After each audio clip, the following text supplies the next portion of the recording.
Outro dia, um amigo que trabalhou como cozinheiro em Nova York me disse: lá você faz dinheiro, mas não vive. Ele trabalhava 15 horas por dia, 6 dias por semana. O sistema é simples: quanto mais você trabalha, mais você ganha. E esse é o paradoxo de Nova York. A cidade que nunca dorme, onde as oportunidades são infinitas, mas morar custa mais do que você pode pagar. Lá, o aluguel de um apartamento ultrapassa os $3.800 por mês. É a menor taxa de vacância dos últimos 50 anos. E apesar das promessas, as políticas públicas que deveriam resolver esse problema acabam piorando tudo. Mas como? Como uma das cidades mais ricas e influentes do mundo não consegue oferecer algo tão básico quanto um lugar decente para $3.859 por mês? Esse é o preço médio do aluguel de um apartamento em Nova York. Se você ganha um salário mínimo de $16 por hora, precisaria trabalhar todos os dias do mês só para pagar o aluguel, sem comer, sem se deslocar, sem viver. E mesmo assim, encontrar um lugar para morar é como ganhar na loteria. Apenas 1,4% dos apartamentos em Nova York estavam disponíveis para aluguel em 2023, a menor taxa em 50 anos. Isso empurra milhares de pessoas para apartamentos ilegais, como porões e subsolos, que se tornam armadilhas fatais. Em 2021, o furacão Aida trouxe chuvas torrenciais que inundaram o sistema de esgoto da cidade. Prédios foram alagados, 13 pessoas morreram. 11 delas estavam nesses apartamentos ilegais. Como chegamos aqui? Nos anos 70, Nova York estava falida. Durante uma crise econômica, centenas de milhares de moradores fugiram. Bairros inteiros foram abandonados. Prédios ficaram vazios. Agora, a história é outra. Nova York voltou a ser o centro do mundo. Trabalho, cultura, vida, mas a cidade cresceu rápido demais. O número de empregos e moradores disparou, mas a oferta de moradias não acompanhou. O resultado disso são pessoas como Rosanna Glasgow, de 37 anos, que trabalha na linha de segurança do aeroporto de JFK. Rosanna mora com a mãe e o irmão em um apartamento no Queens. $2.600 por mês por um lugar onde o aquecimento não funciona e o dono do prédio se recusa a consertar. Ela tentou se mudar, mas não encontra nada por menos de $3.600. Isso é mais do que ela consegue pagar. Rosanna é só mais uma na estatística. 500 mil famílias gastam mais da metade do que ganham apenas para pagar o aluguel. E a situação piora para comunidades negras e latinas, que têm as menores rendas e enfrentam os maiores índices de segregação econômica e racial. Aqui está o dado que explica tudo. A renda média de uma família que aluga em Nova York é de $70 mil por ano. Segundo as diretrizes do governo, isso significa que um aluguel justo não deveria passar de $1.750 por mês. Mas o aluguel médio em Manhattan ou Brooklyn é o dobro disso. E mesmo as chamadas habitações acessíveis são absurdamente altas. Em Long Island City, um apartamento de 2 quartos listado como acessível custa $4.434 por mês. Isso não é acessível em lugar nenhum.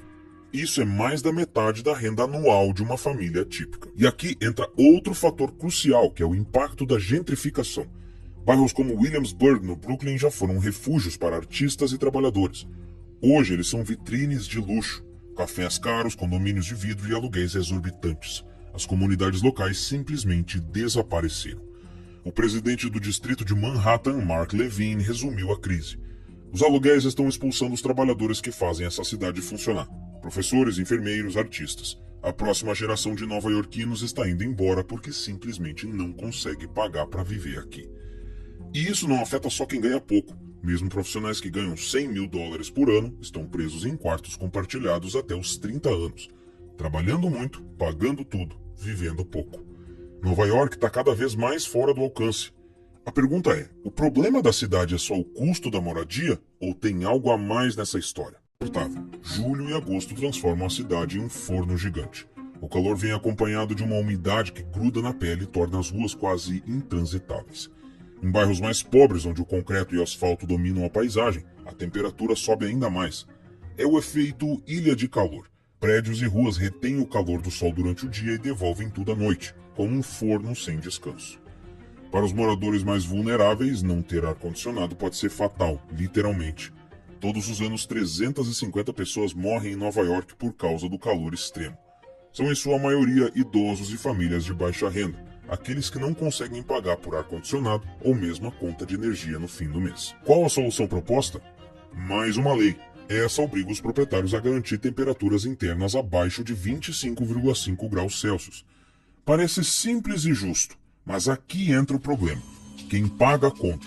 Os prédios mais antigos de Nova York, onde vivem muitas famílias de classe média e baixa, têm sistemas elétricos ultrapassados. Instalar ar-condicionado significa reformas caras e manutenção constante.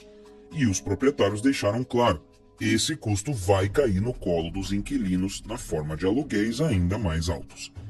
Mas o calor é só metade da história. Quando o inverno chega, a luta se inverte. Sistemas de aquecimento antiquados deixam apartamentos congelantes, obrigando famílias inteiras a dormirem de casaco e touca. No verão, vem baratas, no inverno, os ratos. Isso não é sobre conforto, é sobre sobrevivência, em uma cidade onde a infraestrutura não acompanha o ritmo moderno. O sistema está antigo, quebrado e sobrecarregado. Enquanto isso, políticas surgem como soluções temporárias o tempo todo para esse problema. Redistribui aparelhos de ar-condicionado usados, subsídios governamentais para famílias de baixa renda, parcerias público-privadas que já funcionam em cidades como Phoenix durante ondas de calor. Mas a verdade é que essas propostas são remendos. O problema continua sendo o mesmo: prédios velhos, infraestrutura obsoleta e inquilinos presos em um sistema que não funciona. Nova York está numa encruzilhada. Seus verões matam, seus invernos congelam. E quem paga o preço são sempre os mesmos: os trabalhadores que fazem a cidade funcionar, mas que vivem sob um aspecto constante de temperatura, de aluguel e de praga. Para o país simplesmente para, seja por qualquer motivo: salários baixos, moradias precárias ou falta de oportunidades. Comprar um carro, construir uma casa, fazer uma viagem ou mesmo comprar carne para um churrasco, tudo sobe o tempo todo. Porque na prática o nosso real não vale nada. Inclusive, nesse ano de 2024, o real se tornou a quinta moeda que mais dinheiro ou cartão de crédito convencional. Dessa forma, você não corre o risco de ser assaltado com dinheiro vivo e ainda usa a taxa de câmbio comercial e não do turismo. Exagero que imigrantes são a base de setores essenciais. Eles colhem os alimentos, constroem as casas, cuidam dos doentes e mantêm as cidades funcionando. A economia inteira depende deles. E Nova York está começando a enfrentar esse mesmo risco. Se os trabalhadores essenciais, muitos deles imigrantes, não conseguirem mais pagar para viver, a cidade que nunca dorme vai começar a ficar com muito sono. O brilho dos arranha-céus pode continuar, mas sem as pessoas que fazem tudo funcionar, Nova York se torna um palco vazio. O paradoxo é claro. Como uma das cidades mais ricas do mundo ainda deixa seus moradores lutarem contra algo tão básico quanto o clima? Os preços estão nas alturas, as vagas quase não existem e cada apartamento disponível vira uma disputa. A prefeitura tentou resolver isso. Em setembro de 2023 entrou em vigor a Lei Local 18, que mirava os aluguéis de curto prazo em plataformas como Airbnb. A lógica parecia simples. Se menos apartamentos forem alugados para turistas, em teoria sobrariam mais moradias para os nova-iorquinos. Mas a gente sabe que a teoria é diferente da prática. De fato, as listagens no Airbnb despencaram 82%. Em agosto de 2023, havia mais de 22 mil anúncios de hospedagens curtas. 5 meses depois, sobraram apenas 4 mil. Plataformas como Airbnb e Vrbo foram obrigadas a remover listagens não registradas e apenas permitir hospedagens em imóveis aprovados. O mercado de turismo sentiu o golpe. A taxa de reservas caiu 52%. Pequenos anfitriões foram forçados a parar. A lei fez o que prometeu, acabou com os aluguéis curtos. Mas aqui é onde a coisa fica interessante. As moradias de longo prazo não ficaram mais baratas. O valor do aluguel médio em Nova York, inclusive, subiu mais de 3% em 2024, superando cidades como Chicago e Los Angeles. E quem pagou o preço não foram os grandes investidores, nem as empresas que controlam dezenas de imóveis. Foram pessoas comuns.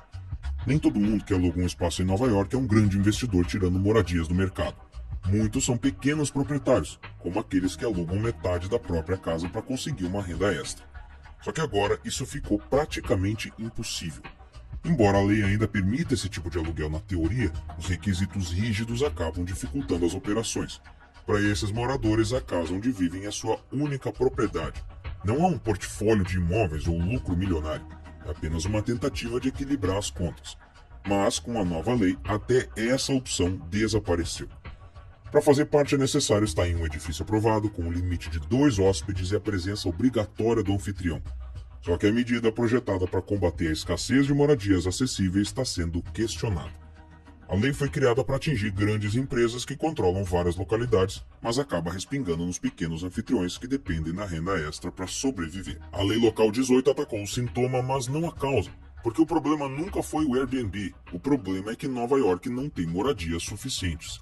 Enquanto o mercado imobiliário é tratado como um ativo financeiro, algo para ser especulado e lucrado, os trabalhadores que fazem a cidade funcionar continuam sem opções. E no final das contas, os maiores perdedores foram os pequenos anfitriões e os inquilinos, que agora enfrentam aluguéis ainda mais altos. A promessa da lei era clara: liberar moradias acessíveis. A realidade só piorou. Talvez o grande problema de Nova York não seja a falta de imóveis, o excesso de regulações ou os imóveis antigos e os altos aluguéis. Talvez o problema seja o excesso de população. Da mesma forma que nos anos 70 a crise levou a uma fuga populacional da cidade, talvez a crise atual leve ao mesmo fim. E com menos pessoas disputando os poucos imóveis, talvez os preços comecem a baixar. Agora me diz, o que você acha que resolveria a situação atual de Nova York? Me conta aqui nos comentários.